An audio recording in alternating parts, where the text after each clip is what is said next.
प्यारे बच्चों, आज की क्लास में सी के कुछ फंडामेंटल बेसिक हैं वो आज करेंगे और उसके बाद प्रोग्रामिंग करेंगे कि किस तरह से।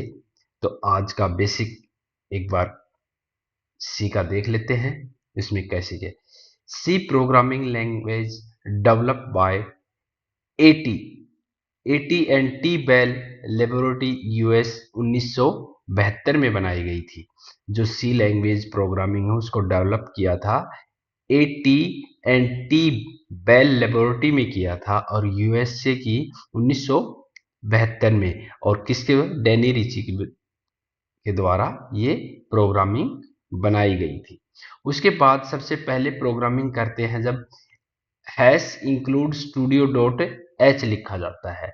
ये क्या क्या होता है? ये हेडर फाइल है, स्टैंडर्ड इनपुट आउटपुट की हेडर फाइल है। जो इनपुट और आउटपुट देखते हैं कंपाइल करता है प्रोग्राम, उसकी हेडर फाइल है। इनपुट और आउटपुट की हेडर फाइल है जो लाइब्रेरी, इनके फंक्शन होते हैं जितने भी होते हैं वो लाइब्रेरी में होते हैं। तो एक इंक्लूड के नाम से एक फोल्डर होता है, वहां पे ये सारी हेडर फाइलें होती है। उसके बाद जो सी का सिंटैक्स है वो है सबसे पहले मेन फंक्शन, और उसका एरिया स्टार्ट होता है यहाँ के इस एरिया के बीच में हम जो दो ब्रैकेट हैं, ये मिडिल ब्रैकेट बोलते हैं इनको, इनके बीच में जो भी कोडिंग करेंगे वही कोडिंग हमें आउटपुट नजर आएगी, जो भी आउटपुट दिखेगा। उसके बाद है प्रोग्राम किस तरह से एग्जीक्यूट होता है। प्रोग्राम एग्जीक्यूट किस तरह से होता है वो बताएंगे। सबसे पहले प्रोग्राम स्टार्ट होगा, यहाँ से कोई भी प्रोग्राम हम स्टार्ट करते हैं, फिर उसके बाद उसमें एडिटिंग करेंगे। यहाँ पे हम उसकी एडिटिंग करेंगे या कोई भी कोड करेंगे। फिर करेंगे कंपाइल करेंगे, कोई भी प्रोग्राम को हम कंपाइल करेंगे, कंपाइलर द्वारा लाइन बाय लाइन करता है। अगर कोई एरर होगा तो यहाँ एरर शो करेगा। अगर एरर होगा तो वापिस हमारा प्रोग्राम कहाँ जाएगा? एडिट में चला जाएगा। उसमें एडिट करके फिर हम वही प्रक्रिया करेंगे, कंपाइल करेंगे, फिर एरर।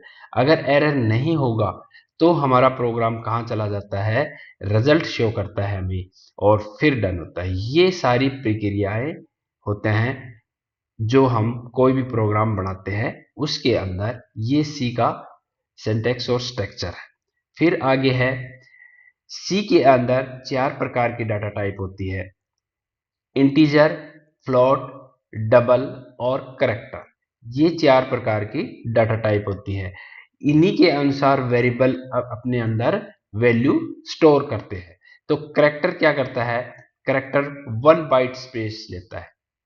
करैक्टर 1 बाइट स्पेस लेता है और इसकी रेंज ये है -128 127 टू -128 ये है। और कितने करैक्टर लेगा? 0 टू 255 करैक्टर अपने अंदर स्टोर करता है।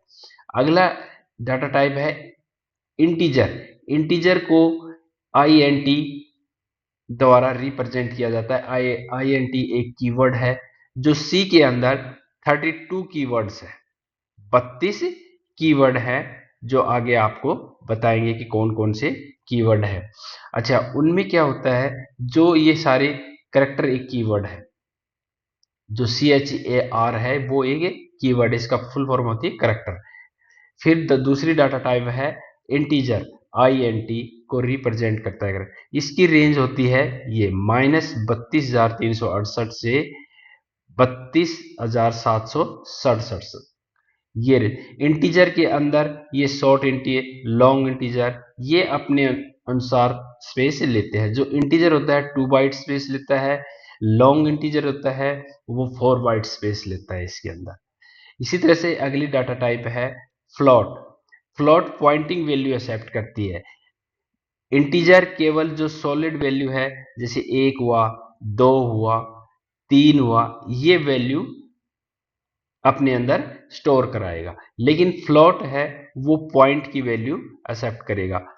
3.5, 3.6, 2.6, यानी कि पॉइंट की वैल्यू भी एक्सेप्ट फ्लोट में करता है। और डबल फ्लोट 4 बाइट स्पेस लेता है अपने अंदर, और डबल होता है वो डबल 8 बाइट स्पेस लेता है। और डबल के अंदर हम किसी भी प्रकार की वैल्यू डाल सकते हैं, केवल नंबरिंग वाली, चाहे वो सॉलिड वैल्यू हो या पॉइंटिंग की वैल्यू हो, दोनों को एक्सेप्ट करेगा ये। नेक्स्ट है ऑपरेटर। ऑपरेटर कितने प्रकार के होते हैं? ऑपरेटर होता है, एक तो अर्थमेटिक ऑपरेटर होता है। अर्थमेटिक में आते हैं प्लस, घटा, गुणा और भाग, ये अर्थमेटिक ऑपरेटर होते हैं। असाइन ऑपरेटर, असाइन ऑपरेटर को इक्वल टू का जो निशान होता है इक्वल का, वो असाइन ऑपरेटर का है। इंक्रीमेंट ऑपरेटर, इंक्रीमेंट दो प्लस प्लस के या प्लस दो प्लस प्लस के साइन है, वो इंक्रीमेंट यानी कि एक वैल्यू इंक्रीमेंट करेगा। डिक्रीमेंट, डिक्रीमेंट के माइनस माइनस के जो साइन है वो डिक्रीमेंट के है। लॉजिक, और एंड और नॉट और ये तीनों है, ये किसके है? लॉजिक ऑपरेटर है। कंडीशनल ऑपरेटर, क्वेश्चन मार्क और ये कॉलन है, ये कंडीशनल ऑपरेटर है। Relation operator, less than, greater than, less than, equal to, greater than, equal to और नॉट इक्वल टू, ये सारे क्या है? ऑपरेटर हैं। और ये सारे आपको बारी बारी से प्रोग्राम में यूज करके बताएंगे कि किस तरह से यूज होते हैं। आज हम प्रोग्राम करेंगे वो अर्थमेटिक ऑपरेटर का प्रोग्राम करेंगे कि अर्थमेटिक ऑपरेटर किस तरह से यूज किए जाते हैं। और ये हमारी डाटा टाइप थी, चार प्रकार की data type, integer, float, double और करैक्टर। इनमें कितना स्पेस लेता है ये आपको बताया है कि करैक्टर 1 बाइट स्पेस लेगा, इंटीजर 2 बाइट, इंटीजर में लॉन्ग इंटीजर 4 बाइट और फ्लोट के अंदर 4 बाइट और डबल के अंदर 8 बाइट और लॉन्ग डबल 10 बाइट स्पेस आपके अंदर स्टोर करता है। और स्टोर कराने के लिए हमें वेरिएबल की आवश्यकता होती है। डाटा टाइप जो वेरिएबल होता है वो डाटा टाइप के अनुसार ही अपना स्पेस लेता है। तो हम प्रोग्राम में बताएंगे कि वेरिएबल कैसे यूज करते हैं और डाटा टाइप उसको कैसे लिखते हैं। नेक्स्ट है, अब जो चार प्रकार की डाटा टाइप है वो इंटीजर, फ्लोट और डबल और करैक्टर ये है। तो इनको रिप्रेजेंट, जो स्पेसिफाई एक सिंबल होता है वो रिप्रेजेंट करते हैं कैसे? इंटीजर को परसेंटेज डी, जो हमने पिछले प्रोग्राम में भी बताया था आपको कि परसेंटेज डी यहाँ लगाना है तो यहाँ वैल्यू आएगी। तो जो इंटीजर डाटा टाइप है उसको रिप्रेजेंट करता है परसेंटेज डी और परसेंटेज आई, इन दोनों में से हम कोई भी यूज कर सकते हैं। फ्लोट को जो रिप्रेजेंट करता है, जहां पे हमने डाटा टाइप फ्लोट ली है तो उसकी वैल्यू असाइन करने के लिए या वैल्यू प्रिंट या स्कैन करने के लिए परसेंटेज एफ का हम यूज करेंगे, परसेंटेज एफ का। जहां डाटा टाइप हमने डबल यूज की है वहां इफ आई और इफ का यूज करेंगे। अगर करैक्टर ली है हमने तो परसेंटेज सी का यूज करेंगे। ये बारी बारी से आपको प्रोग्राम में यूज करके बताएंगे कि किस तरह से यूज किया जाता है। स्ट्रिंग, स्ट्रिंग का एक टेक्स्ट लिखते हैं कोई भी, तो उसको हम परसेंटेज एस के अंदर रिप्रेजेंट करेंगे, जो स्पेसिफाई सिंबल है वो परसेंटेज एस है। करैक्टर जो टेक्स्ट होता है उसका एक जो अक्षर होता है वो टेक्स्ट, जैसे टेक्स्ट लिख रखा है हमने, इसका टी एक करैक्टर बोलेंगे लेकिन पूरे इसको हम एक स्ट्रिंग बोलेंगे, तो स्ट्रिंग रिप्रेजेंट करता है इससे। तो प्यारे बच्चों, ये थे आज की हम जो सी के अंदर थी हमारी कुछ बेसिक। अब हम करते हैं प्रोग्रामिंग स्टार्ट। तो programming start, arithmetic operator programming start करते हैं अब हमारी। यहां से टर्बो,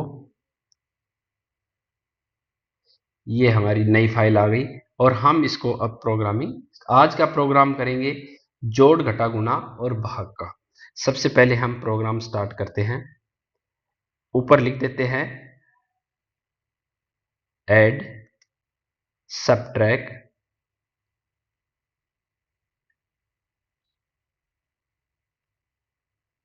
मल्टीपल,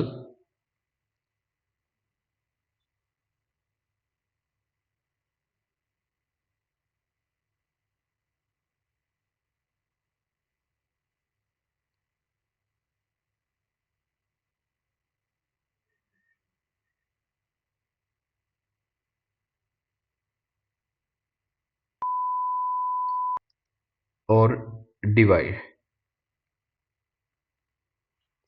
अब इसको कर देते हैं कमेंट बना देते हैं हम, क्योंकि ये सिर्फ हमें बता रहा है कि क्या कर रहे हैं। इस लाइन को कमेंट करने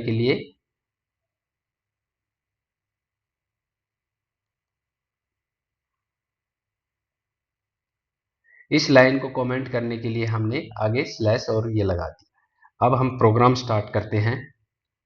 hash include less than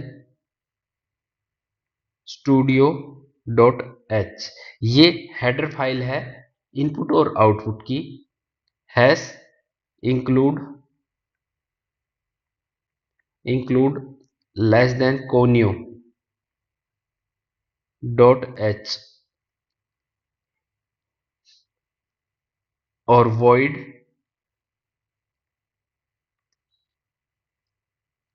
main, ये फंक्शन हो गया और यहां से हमारा एरिया स्टार्ट हो गया, प्रोग्रामिंग का एरिया स्टार्ट हो गया। CLR ये क्लियर स्क्रीन करेगा, जो पहले से जो स्क्रीन पे जो आउटपुट आएगा, जो भी कुछ लिख रखा है उसको क्लियर स्क्रीन कर देता है कि पहले का। सबसे पहले हम वेरिएबल लेंगे। वेरिएबल मैंने बताया था कि इंटीजर डाटा टाइप जो होते हैं, जो डाटा टाइप लेंगे हम, जो फ्लोट होती है, इंटीजर होता है, डबल होता है। सबसे पहले इंटीजर INT, और यहाँ पे इसका वेरिएबल ए वेरिएबल ले लिया हमने, बी ले लिया, सी ले लिया, डी, ई, एफ, और जितने यूज करेंगे हम इनमें कर लेंगे। ये क्या काम करेंगे, जो डाटा टाइप है वो इंटीजर है INT, और ये सारे वेरिएबल, वेरिएबल की पहचान होती है कि जो पहला अक्षर, कोई भी वेरिएबल का नाम डालेंगे तो पहला अक्षर अल्फाबेटिक होगा और बाद में आप चाहे नंबर डाल सकते हैं। ऐसे वेरिएबल नहीं ले सकते आप, इस तरह से वेरिएबल आप नहीं ले सकते। आप इस तरह से डाल सकते हैं A1, B1, C1, इस तरह से तो कोई भी वेरिएबल का आप नाम डाल सकते हैं, लेकिन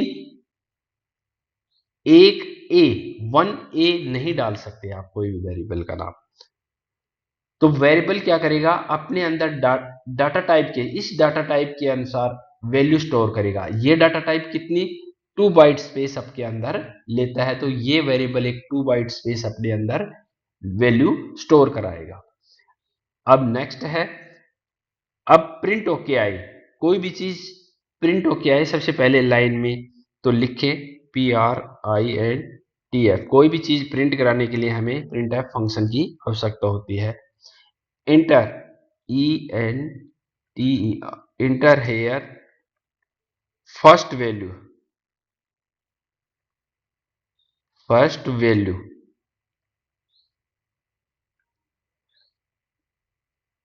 और यहाँ पे एक लाइन, यानी कि ये लाइन अपनी प्रिंट होके आएगी।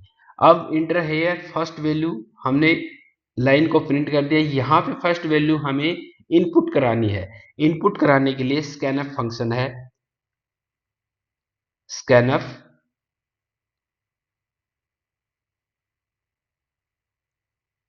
स्कैनफ फंक्शन है अपना, और यहाँ जो इंटीजर है वो मैंने बताया था कि डाटा टाइप जो सिंबल प्रेजेंट करेगा वो परसेंटेज डी करेगा, तो यहाँ पे परसेंटेज डी, और एंड ये जोड़ने का काम करेगा। किस में वैल्यू स्टोर हो, ये पहले वाली ए के अंदर स्टोर हो। ये देखो फर्स्ट लाइन तो हमें क्या है, ये केवल ये प्रिंट होके आएगा, इंटर हेयर फर्स्ट वैल्यू। यहाँ पे फर्स्ट वैल्यू मांगेगा, ये इनपुट के लिए है। स्कैनर फंक्शन जो है वो इनपुट, इसको कौन सी फाइल, ये हेडर फाइल इसको सपोर्ट कर रही है। तो यहाँ किस प्रकार की है, परसेंटेज डी, और कहाँ पे वैल्यू लेगा ये स्टोर, ए वेरिएबल के अंदर ये वैल्यू अपने स्टोर कर लेगा। इसी तरह से नेक्स्ट प्रिंटफ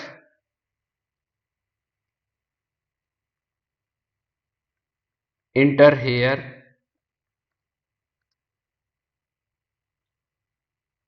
सेकंड वैल्यू,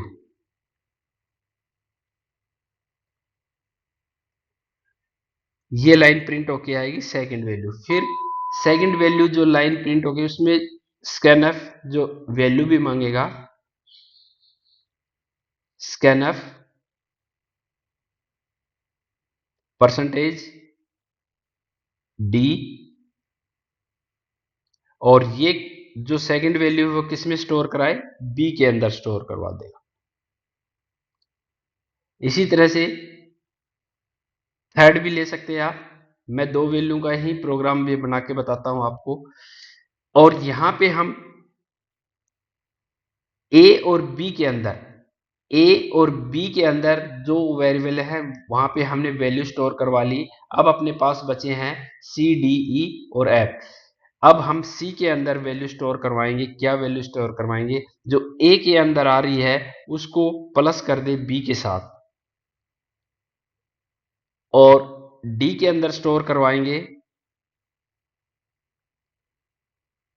ए के अंदर जो वैल्यू आ रही है उसको माइनस कर दे बी के साथ, और सी के अंदर हम वैल्यू स्टोर करवाएंगे, नहीं सी के अंदर हो गया, एफ के अंदर जो ए के अंदर आ रही है उसको डिवाइड करे बी से। तो हमने ये सारे ऑपरेटर यूज कर दिए हैं। असाइन ऑपरेटर ये हो गया, इक्वल असाइन, और ये प्लस, सब्ट्रैक्ट और डिवीजन। एक और करते हैं मल्टी, एक वेरिएबल और ले लेते हैं हम यहाँ, ई हम हमारा पास बच रहा है तो ई के अंदर वैल्यू स्टोर करवा देते हैं ई, और फिर आप कर देते हैं एफ के अंदर, F is equal to A, star जो है वो मल्टीप्लाई का निशान रिप्रेजेंट करते, मतलब उसके हिसाब से करेगा। ये हमने सारे अर्थमेटिक ऑपरेटर यूज कर लिए हैं और असाइन ऑपरेटर भी इस प्रोग्राम में यूज कर लिया। ये तो है केवल वैल्यू मांगेगा हमसे रन टाइम पे उसके लिए। अब हम रिजल्ट शो कराने के लिए फिर प्रिंटफ, प्रिंटफ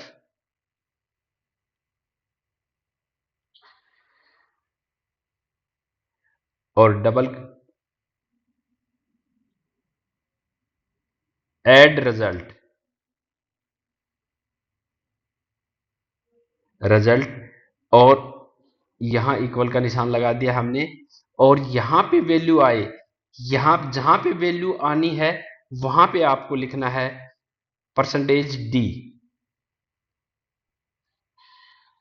और किस में आ रही है वैल्यू, कहां, जो यहां परसेंटेज डी में लगाई है जो वैल्यू आएगी वो कौन सी आएगी, सी वाली। तो हम यहां लिख देते हैं सी। इसी तरह से next line print F,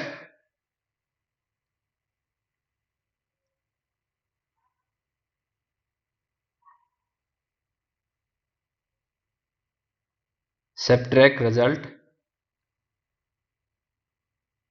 equal percentage D, और डी, डी के अंदर आ रही है वो वैल्यू तो डी हम यहां।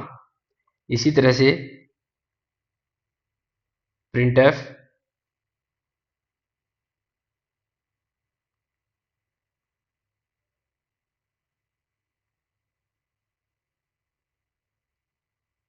मल्टीपल रिजल्ट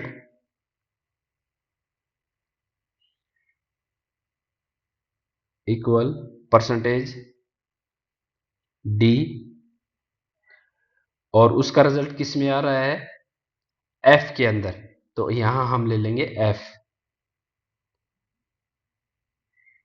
और print F divide, divide result equal to percentage D, और डिवाइड का किस में आ रहा है, एफ के अंदर, और get C H, get C H, और ये यहां स्टेटमेंट टर्मिनेटर, और ये प्रोग्राम का एरिया क्लोज। अब देखो ये हमने डाटा टाइप ले ली integer A B C D E F, ये हमने ले लिया वेरिएबल। वेरिएबल और डाटा टाइप कैसी है, integer. Print f enter here first value, ये केवल मैसेज प्रिंट होगा। इसमें स्कैनफ हम फंक्शन यूज किया है कि रन टाइम पे हमसे वैल्यू मांगे तो इनपुट कराने के लिए स्कैनफ परसेंटेज जो इंटीजर का जो परसेंटेज डी और एड जोड़ने के लिए किसमें ए के अंदर वेरिएबल, ए वेरिएबल के अंदर ये वैल्यू स्टोर होगी। इसी तरह से बी वेरिएबल के अंदर वैल्यू सेकंड वाली स्टोर होगी। फिर हमने अर्थमेटिक ऑपरेटर यूज किए हैं C equal to A and B, plus करें ए और बी का जो प्लस है वो किसमें आए, रिजल्ट सी के अंदर। ए माइनस बी का जो रिजल्ट है वो किसमें, डी के अंदर स्टोर हो। और ए डिवाइड बी जिसका रिजल्ट ई के अंदर स्टोर हो। और ए मल्टीपल बी ये किसका रिजल्ट एफ में इसमें सेव हो। तो ये लाइन केवल मैसेज प्रिंट, फिर जहां पे ये परसेंटेज डी लिख रखा है वहां पे वैल्यू शो करेगा, किसमें जो सी के अंदर वैल्यू आ रही है वो यहाँ पे। अगर हम यहाँ की जगह अगर ये परसेंटेज यहां लिख देते हैं परसेंटेज डी, तो जो सी की वैल्यू आएगी वो ऐड के तुरंत बाद और उसके बाद रिजल्ट आएगा। मैं आपको करके भी दिखाऊंगा। पहले अपना जो प्रोग्राम है उस तरह से हम करते हैं इसको, परसेंटेज डी। अब यहां इसके अंदर सी की वैल्यू ले रहा है और इसके अंदर डी और इसके अंदर एफ, इसके अंदर ई, सॉरी इसके अंदर ई की वैल्यू स्टोर करवाएगा और यहां पे एफ की वैल्यू स्टोर करवा रहा है। हाँ यहां एफ होगा क्योंकि एफ के अंदर मल्टीपल का आ रहा है और डिवाइड का ई के अंदर है, तो यहां पे हम ई लिख देंगे। जो मल्टीपल की वैल्यू आ रही है वो किस में है, यहाँ पे एफ के अंदर है तो हमने यहाँ एफ लिख दिया, और डिवाइड की ई के अंदर है तो यहाँ ई लिख दिया। अब ये तीनों एक लाइन में आएंगे, तो मैंने बताया था कि आपको न्यू लाइन में लेने के लिए forward slash N, new line के लिए इसी तरह से यहां भी लगा देंगे forward slash N new line, और यहां भी हम लगा देंगे forward slash N new line. अब हम इस प्रोग्राम को कंपाइल करेंगे, कोई एरर नहीं है, और अब इसको रन करवाएंगे हम। ये हमारा प्रोग्राम रन हो गया। इंटर हेयर फर्स्ट वैल्यू मांग रहा है, हम इसके अंदर फर्स्ट वैल्यू डाल दी। अब ये सेकंड वैल्यू मांग रहा है, सेकंड वैल्यू मांग डाल दी मैंने 45, और जैसे ही एंटर मारेंगे तो रिजल्ट दिखा दिया कि ऐड ये हो गया, और ये सारी चीजें हमें रिजल्ट शो कर दी। ये था हमारा आज का प्रोग्राम जो ऐड, जोड़ घटा, गुणा और भाग का जो ये प्रोग्राम बनाया था। तो आज का प्रोग्राम, ये अपना प्रोग्राम, इस तरह से हम कोई भी प्रोग्राम बना सकते हैं। तो प्यारे बच्चों, अगर इसमें कोई समझ में नहीं आया हो तो आप कमेंट करके पूछ सकते हैं। इस तरह से हम फाइल, कोई भी फाइल सेव कर सकते हैं और अपना नाम डाल सकते हैं यहाँ पे। एक मिनट, देखो फाइल किस तरह से सेव करते हैं वो भी बताता हूं मैं। इसको यहाँ से क्लोज करो। सबसे पहले फाइल के अंदर और सेव के अंदर यहाँ पे नाम चेंज करना है सिर्फ आपको, और इसमें ऐड का डाल देता हूं, ऐड डाल दिया। अब ये देखो यहाँ फाइल का नाम चेंज हो जाएगा, ओके करते ही ये अपना फाइल का नाम चेंज हो गया। अब इससे बाहर आना है तो अब इससे बाहर आ सकते हैं। तो प्यारे बच्चों, ये था आज का प्रोग्राम जो मैंने करके बताया है। अगर आपको समझ में नहीं आया या कुछ दिक्कत हो तो कमेंट बॉक्स में ज़रूर लिखना, और वीडियो को अच्छी तरह देखना। धन्यवाद।